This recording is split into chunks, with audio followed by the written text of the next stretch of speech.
Hey, we just welcome to the latest episode. Today, I don't know what I'm introducing because it's going to be a bit random because Mags and I are talking about our week, and there's going to be a bit of breast abscess in here. There's going to be mastitis. There's going to be antibiotics. I'm going to throw a question at Mags and me and then see what she has to say about it, that she doesn't know what I'm going to ask. Currently, I'm actually breastfeeding. I said to Mags, I'm so sorry, like my mum's not back. Yeah, do you want me to just reschedule? And Mags was like, no, just feed him and we'll just do it and see what happens. So you're like, yeah, cool, easy. So ask me your question. You wanted to, because we're talking about breast abscess, everyone, because I have now had my second breast abscess since having 2 children. So I'm so lucky. And there was a couple of people asking this week, because I've been sharing about my sort of journey postpartum a little bit, and Mags has been doing it herself as well. I've been getting a few mums asking me like, oh, well, what's a breast abscess? Is it affecting your milk? Is it are you allowed to breastfeed? So I'm going to answer the questions here, and I think Mags has a few questions about abscess as well. To give you a bit of background, I have had mastitis on and off ever since I've had as Mags calls him, because she can't say Arthur.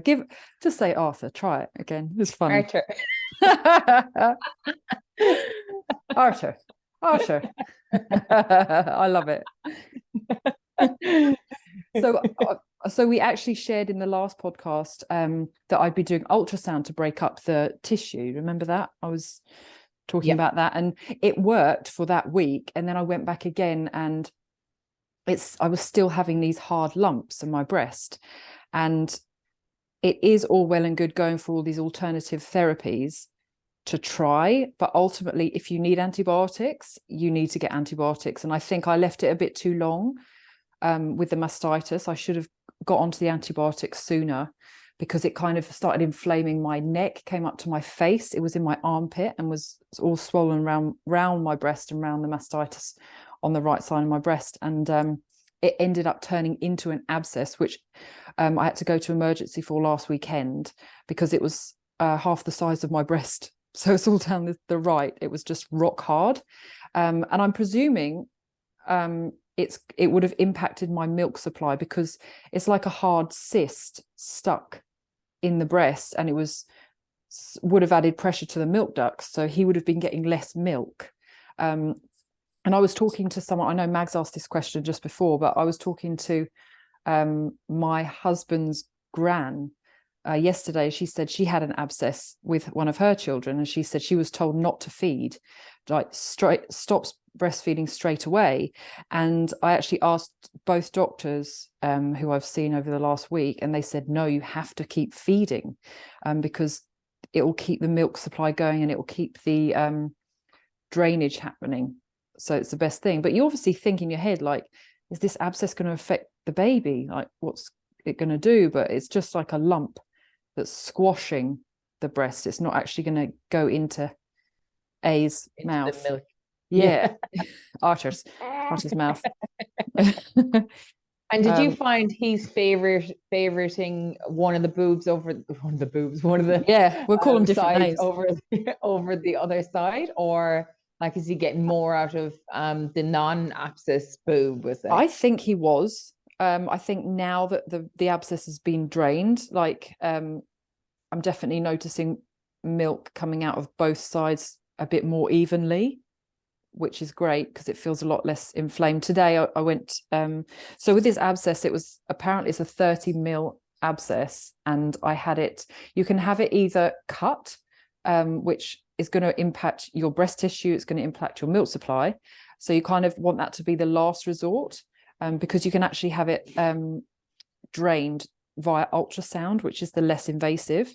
So they just I had over the weekend like 2 pinpricks where they just used an ultrasound to find the pockets of pus that needed to be drained, and then they used a syringe to just insert. I was under local anesthetic, and they drained those pockets of pus as best they could. So over the weekend it was 22 mils of pus. It looked lovely. It looked really like dark grey brown, like thick. Yeah. really looks really angry. And then this today I got another 8 mil drained, and it was so much easier, but I was very bruised because the first time they did it, they had to push really hard on the ultrasound sort of end in order to find the pockets of fluid to get the drainage. It's so clever how they do it, and they just suck it out. And then now I'm on antibiotics, and then that's the other thing which I hate, because it's obviously going, they say that it's safe, but obviously the antibiotics are going to Arthur because he's breastfeeding, so a small amount is going to him, and I can tell because his poos are just like liquid. He doesn't seem to be uncomfortable, but they just stink and they're liquid. So I've bought this baby probiotic powder that I'm trying to pump out a little bit of milk, mix into the pigeon bottle that you got me, and mixing it in and then giving it to him, but he won't bloody take a bottle. I remember talking to a mum when I had Monty, and she said, no, my baby won't take a bottle. And I was like, just try harder. Now I'm like, how do you try harder? Force it in their mouth? He's literally just like pushing it out with his tongue, and then he gets angry and he's just like pushing it away. And got the opposite to you, where it's just like, I think your man grabbed the bottle out of your hand. Yeah, Rory's just like, come on, give me that bottle. And this guy's like, fuck off. God, how do I get these probiotics in you? I'm trying to help you, mate. So I've managed to do it once, but I don't really know how to get it into him. And pain wise, what were you like? I know you had to stay in overnight in hospital. That obviously was really hard, leaving Monty as well at home. Yeah. But what were you like pain wise, like that made you go to the hospital, or was it the midwife that referred you?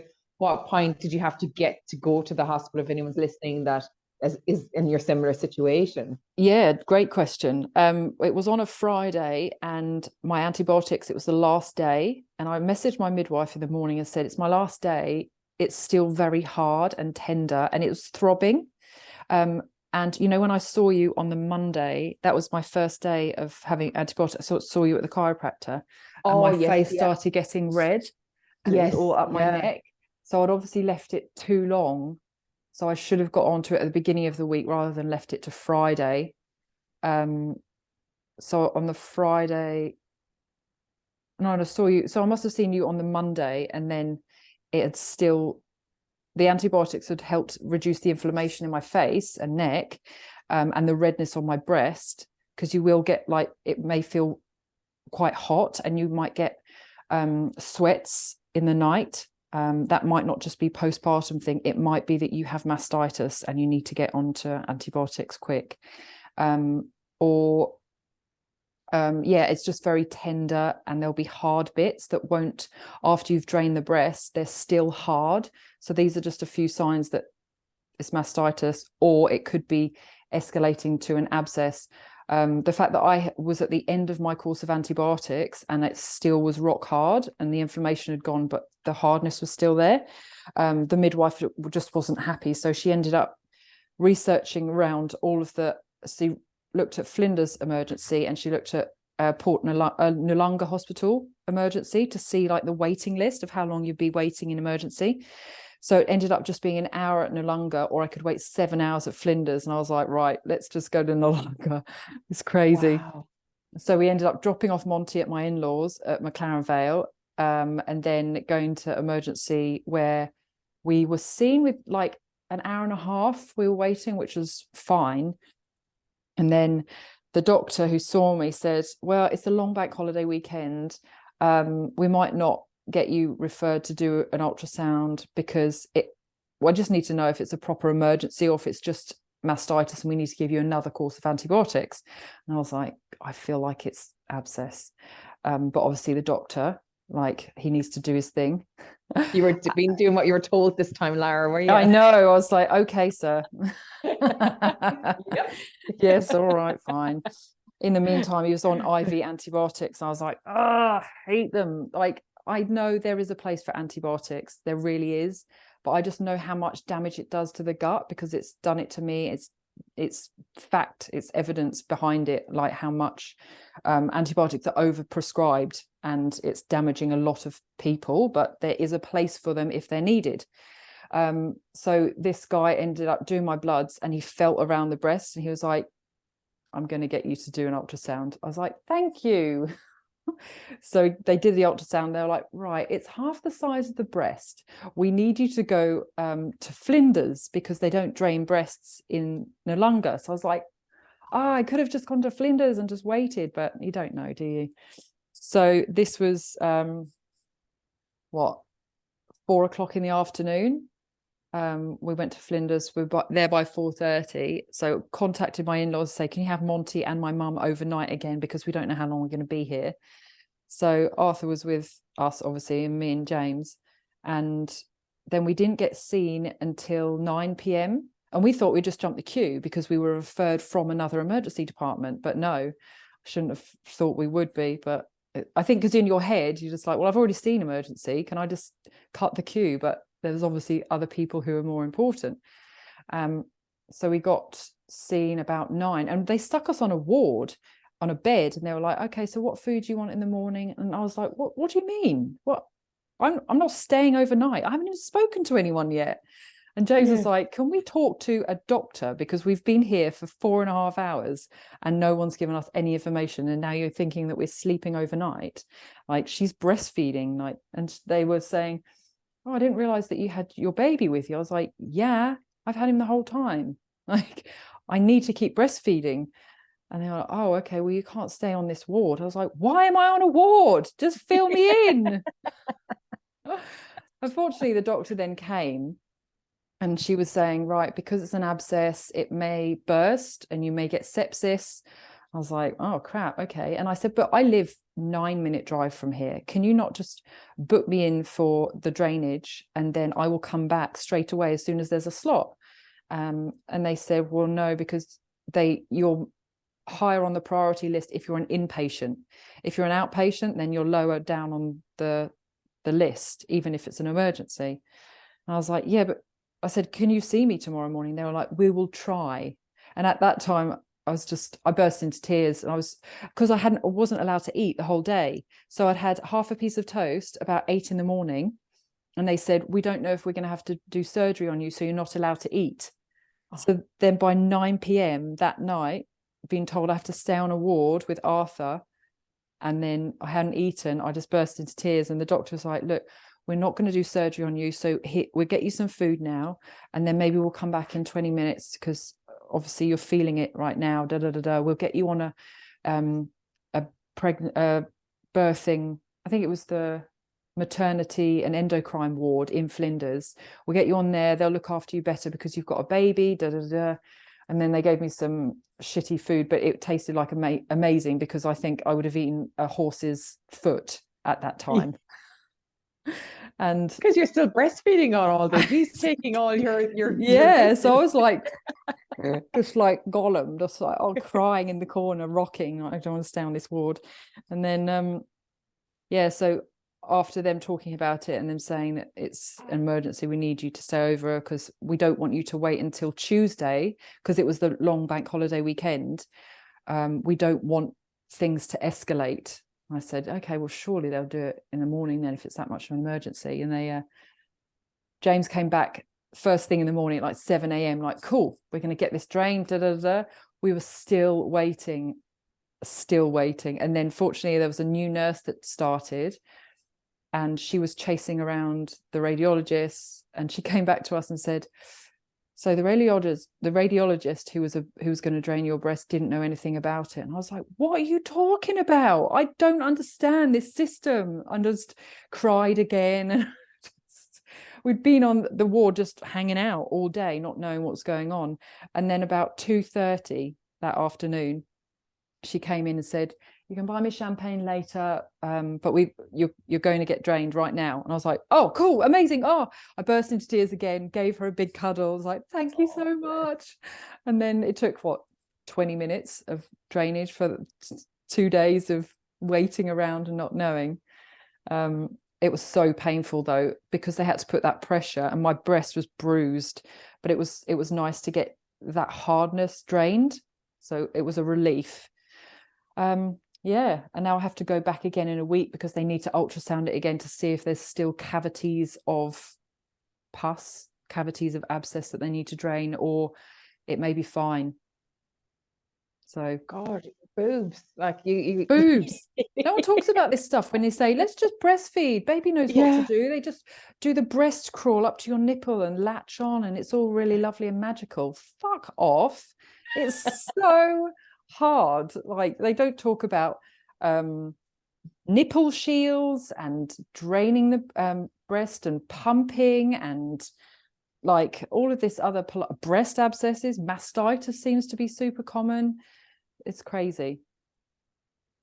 And again, like, this is it. We should be educated with this before we even have babies, you know? Yeah. Like, I think this should be brought into the schools and the sex ed, you know, a section on women, and boys should be allowed to listen to it, because at least then they're educated when they go on to meet their partner, and 100%. support them, because like it's just, and of course your emotions were high, you know what I mean? Because you have, and you know what, as well, you probably had the trauma of back in the hospital again, you know what I mean? That was triggering you too. Yeah. Even though you had closed the book on that, but it was still there, you know what I mean? Of like, nobody fucking knows what I'm doing in here. When am I going to be going home? And you know, like, it's kind of like, why am I important? Because to me, I feel, you know, this is going on here, you know, like, it's really interesting, the emotions that we carry, that sometimes we have to let them out. Yeah. So true. And then when they gave me the prescription to leave with my antibiotics, they were like, I got to get them at the pharmacy. They'd given us a completely different prescription. It was an older guy's name. And I was like, this is mental. Like, I don't understand how bad the system was. Like, we had a pocket of one amazing nurse who I actually wrote a review about because she was amazing and she saved us. But that was just a fiasco of the whole weekend. You're giving yourself this. And it was on my anniversary, wasn't it? It was my 1-year anniversary on the Sunday. We were meant to be on a lovely beach having fish and chips, and I was just getting my breast drained. At least it was just you and James having a date. Yeah, it was nice. You got to see my boobs again. Yeah. Oh, bless. But how are you feeling? I know you were in this morning, and how are you feeling now? You said you went back in and you had a better, because it was a different department today. Yeah, I think because they referred me to the breast and endocrine unit, who they specialize in the breast, and they must just be more skilled in that area. Or maybe it was because my breast had been drained by a lot of the pus and it just felt better anyway. So again, they did local anesthetic into the breast tissue, and then drained it by using the ultrasound and having a look at the pockets of pus. And I got to look at the pus again, which was lovely. Should have taken a photo, actually. I bet you would have loved to see that. Yeah. But because I don't know what it even looks like. You know what I mean? Like, I've never heard of an abscess in your boob. I've heard of it on your tit. I'm not even going to say it. On your tit. Yeah, on your toot. Toot. On your toot. It's apparently because I asked the doctor, I was like, why do I keep getting them? Because I obviously got them with Monty. I don't know if you know that, but I got it with Monty as well. And he said there seems to be no link as to why some people get an abscess and why some people don't. They just say it just would have escalated from mastitis, and some people just get bad mastitis, some people get a breast abscess, and it's just luck of the draw or not. And what about moving forward now? What home care did they give you? Yeah, and I asked if there's anything I should be doing to prevent this from happening. They said keep breastfeeding. Right. So I was like, fine, that's going to happen. But then I'm like, I can't do it forever. When am I meant to stop? I'm not feeding until he's like 18. Mammy, come here. Yeah. With his partner next to him. Just lift up your top, suck on a tit as you come home from like work. Give us a drink, Mammy, will you? He's just got a pint and a boob in his mouth as he's feeding. You can't stop feeding, I'll get an abscess.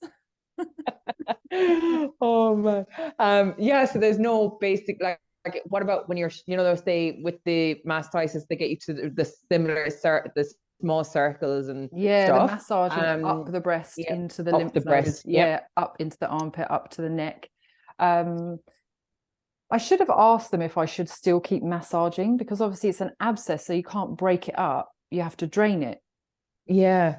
So I'm wondering if I should, but I'm actually going to ask the pelvic floor physio on Thursday when I see her. And then I'll ask the doctor again next week at my appointment for when he's checks. But that's a good point, to know if I should still be massaging or just leave it the hell alone and just keep feeding.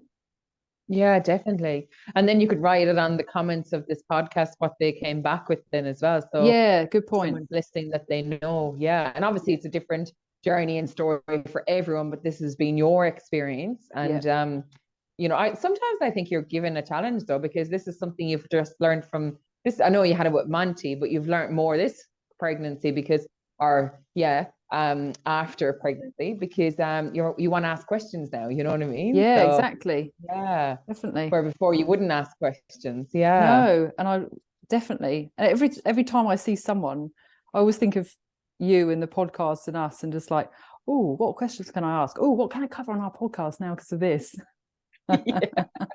Who can I tell? Yeah. Well, I was talking to one of our BMX friends, a dad, yesterday, and we were on about iron deficiency, and I was like, oh my god, I've got a really good podcast, and I sent it to him, and then he messaged me back, and he goes, Max, he's like, I don't know about postpartum. I was like, gosh, I'm daft in the head. It's a good podcast. Yeah, come on. And he just gave me laughing faces. But I didn't even think about the postpartum, I just thought of the iron deficiency. Exactly. And I it think was it really covers it. interesting of a podcast. So, we had a joke. But, I love sharing the education that I'm learning because, you're empowering people and making them feel good about themselves. You know what I mean? Yeah. That's the reason we wanted to do this, wasn't it? This podcast, just to 100%, talk about everything that we keep learning. It's funny because my mum keeps promoting this podcast. We were in the shops yesterday and this older lady came up to me because I was carrying Arthur in the carrier, and she said, oh, my daughter-in-law's 3 weeks postpartum. Do you know what gift I should get her? Because I've got no idea. And I was like, get her a gift. Don't bother with the baby. Just give her something. Maybe cook her some hot food, or get her some healing herbal sits, all of that stuff. And then my mum says, you can also listen to this great podcast. They talk about all the health around for mums. It's called Real Talk for Mums. Da, da, da. It's like, I should be doing that, but also you're so sweet. Thank you. Oh, I said, but yes, I know, but I think it's important that you share this information. But it is, but even like chatting to some of the girls, in your group class that I was covering for you, just be real, and we don't need to fake it as mums. Like, we go through a lot of shit, and it might as well share it. And I think sometimes by sharing the load with people, it relieves you as well, because this pretending and this faking it till you make it is exhausting, bullshit, and we just have to be real. And sometimes when you drop your guard, someone else will drop their guard, and they're like, oh my god, I feel so much better. So much. It's normalizing your emotions and being like, oh, it is normal that I feel like shit, or I'm not perfect at everything, and all of this is happening. It's like, oh, okay, other mums are going through exactly the same thing. Yeah, sorry, I'm just getting a hot flush because I'm feeding. Menopause. Yeah. Oh god. Let's do a perimenopause one. Yeah. Well, we can't laugh too hard, man, because we are going to go through that. Yeah, exactly. We'll join it together. We should do one. What I was reading over the weekend? Have you heard of GOOP, that thing with Gwyneth Paltrow? No. It's like, I think it's a podcast or a blog or something, and she's just a crazy. I don't know if you know Gwyneth Paltrow, the actress. No. Oh, I have to save it for another day. With all that kind of stuff. Yeah, she was just talking about vaginal steaming. Steaming? It sounds really odd, and all of the professionals have said, no, what the hell are you promoting? You need to listen to this GOOP thing. She's just an actress. She's got nothing to do with health, but she's promoting all of this stuff that's causing people lots of issues, because they obviously follow her because she's this famous actress. Yeah. And she's causing people issues because someone tried vaginal steaming and ended up burning their vagina. I was going to say that. How do you steam yourself? No idea. Hover over a cup of tea? What's the reason? You wouldn't get much steam off a cup of tea. No. Do you have to hover over like a boiling Over the kettle. kettle? You come over someday and I'm standing on my Yeah. countertop and the kettle be screaming me I'll be legs. like, Mags, don't do everything that I'm telling you to. Don't suggest. I know we're meant to try things, but no. Oh my God. Yeah, look it up, and maybe we could talk about that after we've had a little look. Oh, You know, the question I wanted to ask you was, yes. what I eat in a day. You know, have you seen all of this stuff on social media where people sharing what they eat in a day? Look, I get on social media to do my thing, and then I get off social media because Ah, I kind of look, to be honest, I don't have the time. Like I feel like, and even as you see my own business, my social media is really ridiculous because I just don't have the time. I kind of slot everything in and then I forget about social media. And then it'll be like 6 o'clock in the evening. I'm like, oh, I'll do that now. And then something else happens. And then it's 8 o'clock and I'm like, oh, there's no one online now. So I won't do anything, you know? yeah, and it's So I'm bedtime. gone. Me and social media are a bit, it's there, but it's not there if you get what I mean. Yeah. Yeah, yeah. Well, it's like it seems to be this new trend of people with big followers, I don't know, celebrities or people who are influencers like personal trainers and things who are sharing what they eat in a day. Um, and from my point of view, I think it's just why it's ridiculous because everyone eats differently. Everyone has different goals. Everyone has different body. Everyone has different things going on with their health. So sharing what they eat in a day and then having people say, oh, I need to copy what you do because I like your physique. So I'm going to eat exactly what you eat. And that's the idea of them sharing. So you get all this like lean bean people just like look like me, eat what I eat sort of thing. And that's the gist of it. So I wanted to know what you thought of all of that jazz. Well, like I suppose as we covered it last week with the nutrition, all our bodies react so differently to food. Some digest it better than others. And, you know, like I suppose, yeah, if you've got all these followers, people are going to try and do what you do. And yeah, it's just, it blows my mind sometimes of how far people want to go. You know what I mean? Like it's, and how you get the time to do that, man. Yeah. Uploading every I'm not single eating what meal you that eat you, because you eat liver. yeah. Yeah. And look, I throw up sometimes. I find from some of my clients would say to me, "Oh, Mags, what would you eat?" And I'm like, if I get the time, I'll whack it up. But you know, it's not happening every day because I literally, you know, shove it. Like today was a very because I've no shopping. I need to go to the shops after work tonight, and I literally had eggs and I whacked eggs together and made an egg sandwich, and it was literally egg and mayonnaise, you know, Yeah, because nice. I had nothing else. Everything is gone in my cupboard. Yeah. You know, so if you looked at my nutrition today, oh my God, she just had egg and mayonnaise, you know what I mean? But Yeah. it's it depends on what you've got at home as well. And, you know, with everything that's out there with the economy at the moment, price of food is through the roof. And can people afford what that other person's eating? And again, I suppose it comes down to that guilt of like, oh, because Lara ate this, and this, and this, but I only ate this and this. I'm not getting my results because I didn't follow exactly what Lara did. Do you know what I mean? So I Yeah. think again, it's making that guilt and making that shaming and that people feeling worried and insecure in themselves because they're not following it exactly to the T, you know? So Yeah, definitely. yeah. Yeah. Weird world. That was my question to you. 100%. I don't like social media. I hate it. Yeah, I know. If we didn't have to do it because we just promote our businesses, then we need to Yeah, find like someone, don't we, oh, to do it for 100%. But us. I just find what's out there, just even with normal people, like we live in a real big fantasy and no one sees behind the scenes. And like, I think, you know, people need to be real with themselves as well. Like, you know, the picture perfect, you know, family photos of the kids. There are, you know, the kids have to be a certain way. But how many, like I tell you, I cannot get a perfect picture of the two kids together, you know? No. And like you see some people like, how do they do that? And it's like maybe 1,000 photos later, you know, because either one's looking one way or, you know, and just with everything, like even the way we take, and there's a girl I follow who's actually really real about it. She's an American fitness professional. I really enjoy following her. but she shows the way she stands in the camera to make her look lean and look her skin.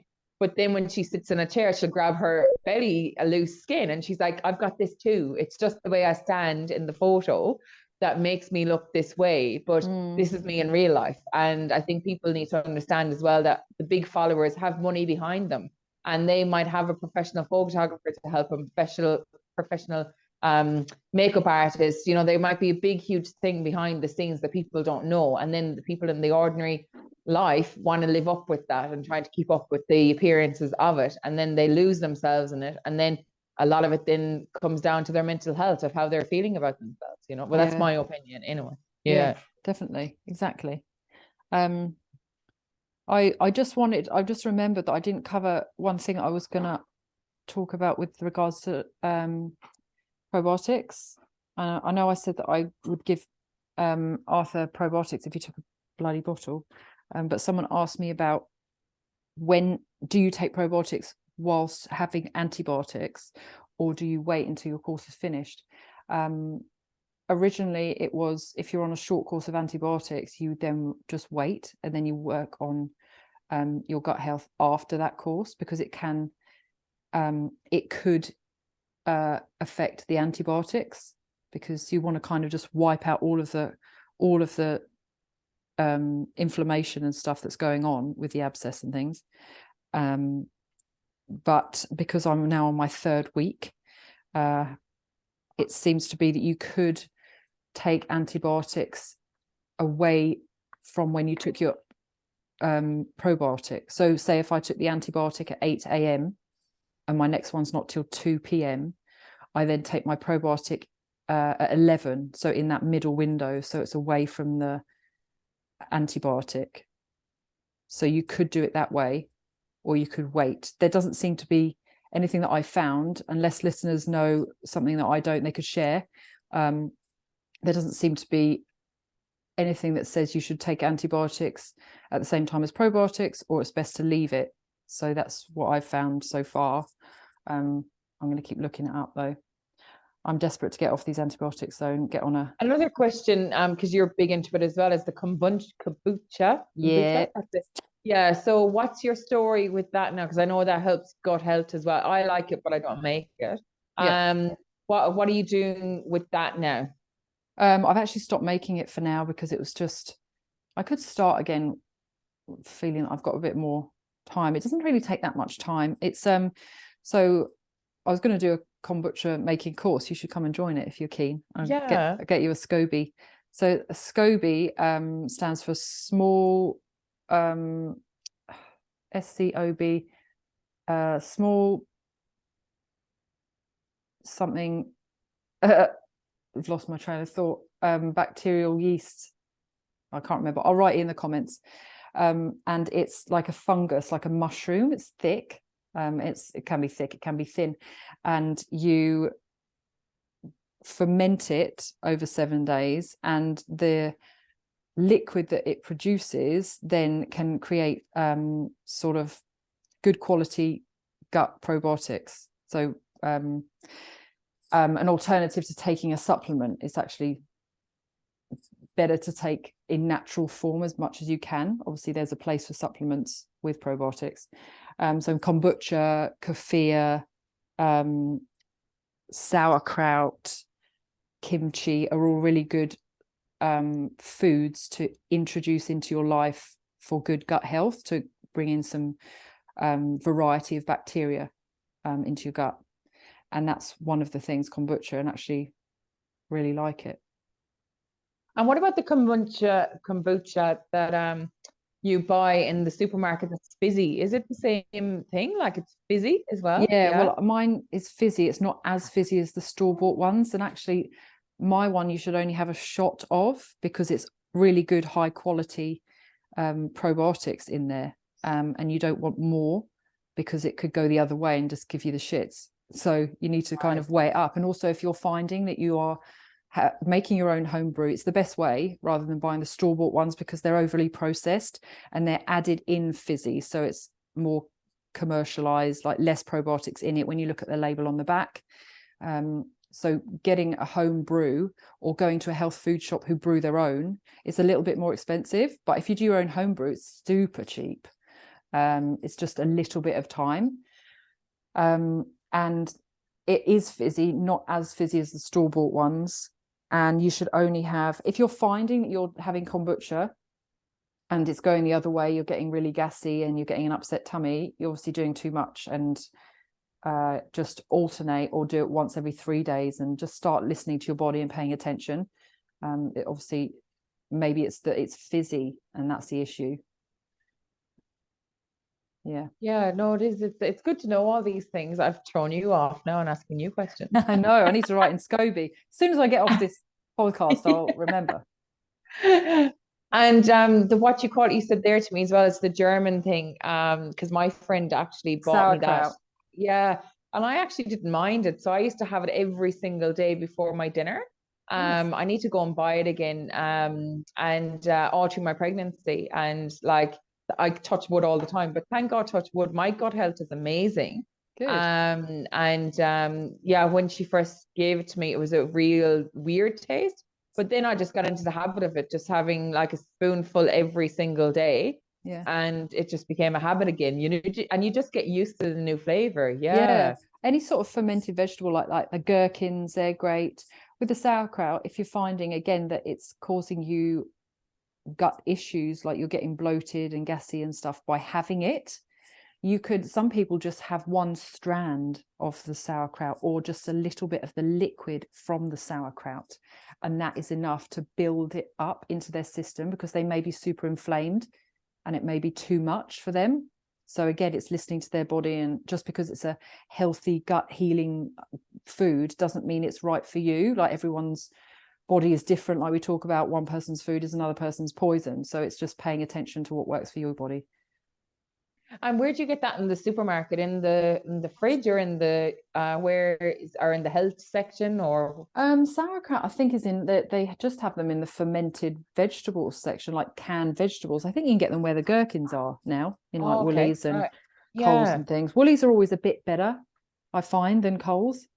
And Foodland's even better, but yeah, I like the Foodland up in Pasadena. That's really nice. Yeah, but things I can't shop there because I end up buying, like, spending all of my money and coming out with I spent $200 and I went in for one item.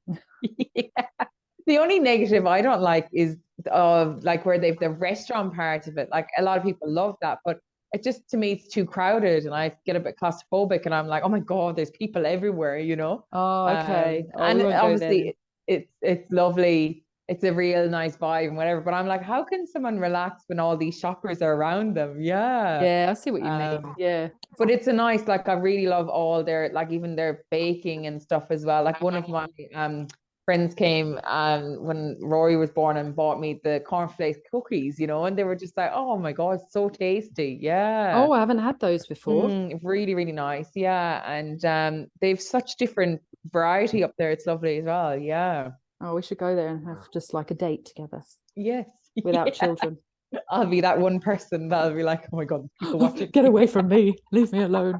I think we need to talk about anything else. No, I think we've covered everything that we kind of want to talk about today, and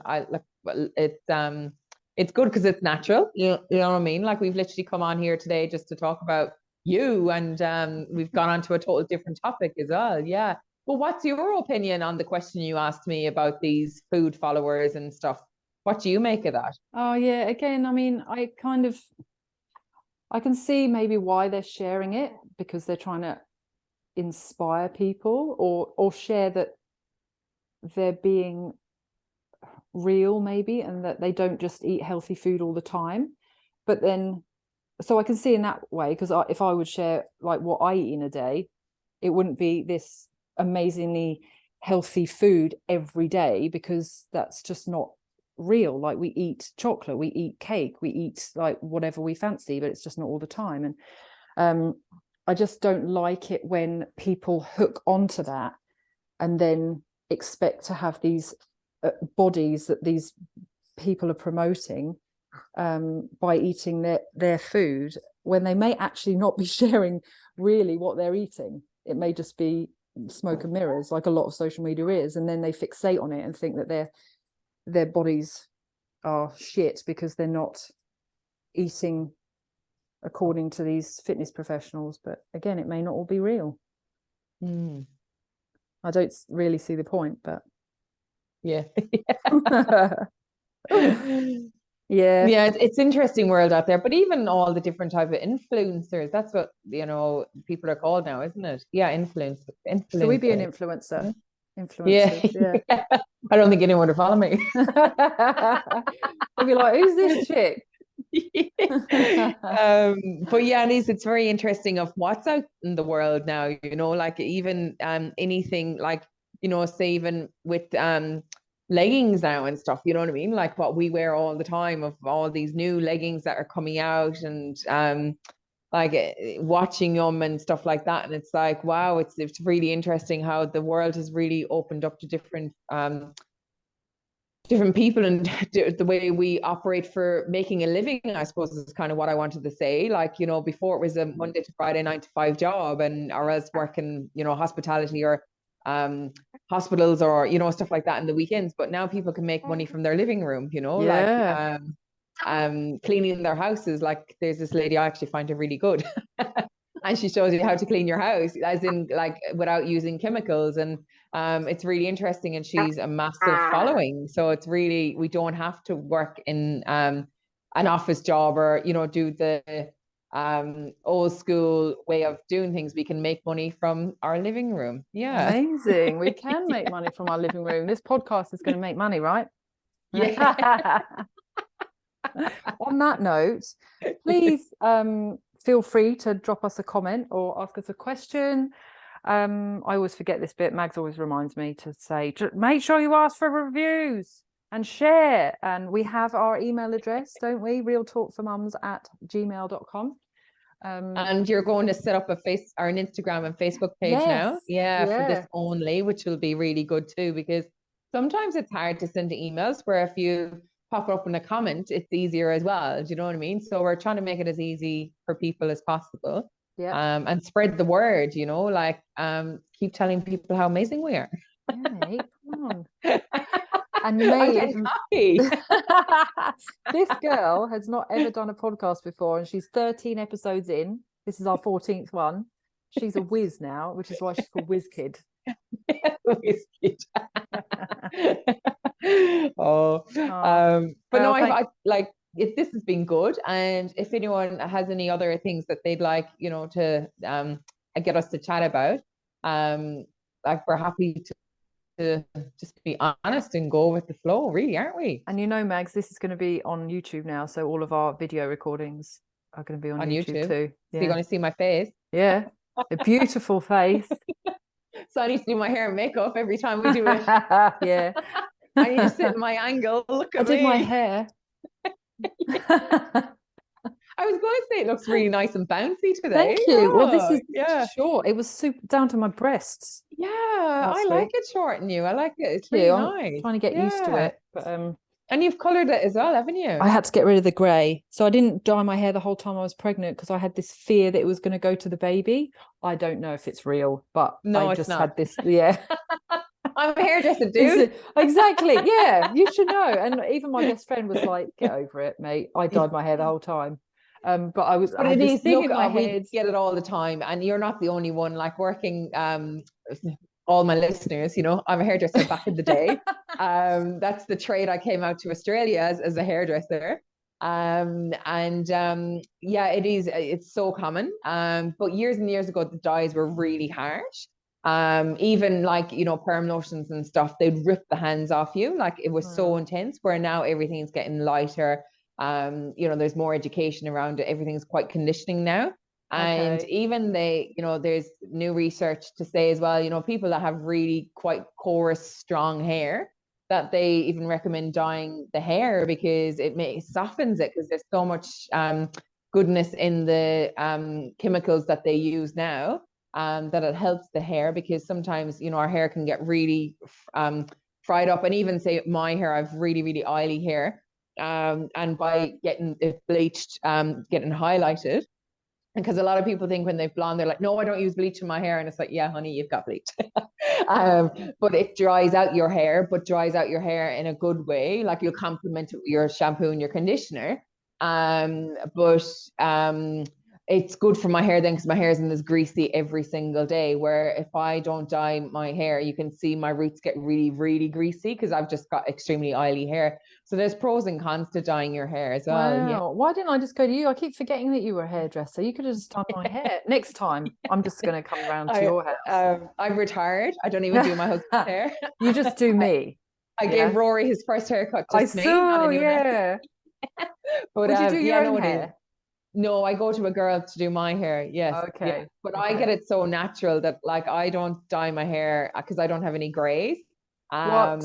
So yeah, I'm very blessed. But like my father is 83 in May, and you like literally a handful of grays. And it's really interesting because he's 20 odd years older than his brothers, and they're both gray as badgers. And he's like, what in the name of God are they dyeing their hair for? Because they dye their hair.